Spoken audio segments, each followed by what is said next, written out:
Yon, good morning mga igan. Dito na naman tayo sa ating bukid. Update tayo naman sa pagbabalag ng sigarilyas. Magbabalag tayo ng sigarilyas. Maglalagay tayo ng poste. Ayan. Yan yung poste ilalagay natin. Update natin kung paano magbalag kami rito.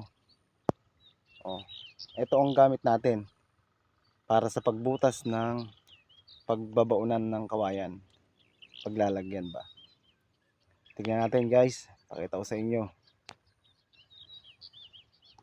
So ito na nga yung ginawa natin guys, yun. Mula doon sa dulo na yun, yan ang nagawa na natin. Nalagyan natin ng kawayan.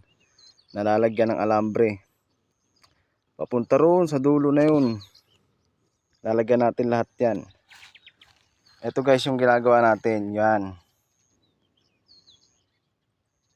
Yan. Pakita natin yan. Ano ba? Hanap tayo ng posisyon. Yan. Hanggang doon guys. Lahat ng malinis na yan. Lalagyan natin ng tulos yan. Ng kawayan at saka ng bikal. Bukawi ba? Okay, tignan.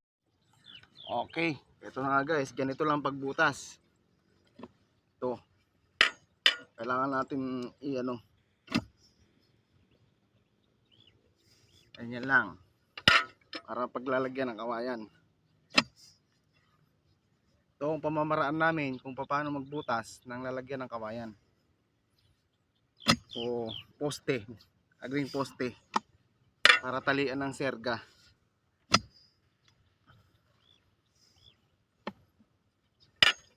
Doon. Ito guys oh. Ito ang pangbutas namin. Oh. Dito pa tayo.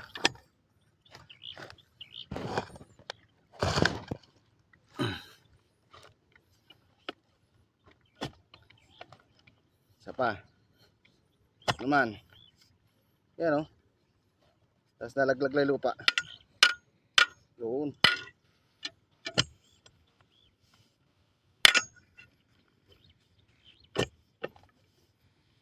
So, ito lang guys ang pamamaraan namin kung paano magbutas. Hindi yung babaretahin mo. Matagal yung guys. Pwede naman. Kaya lang mas mabilis to. Mas madali.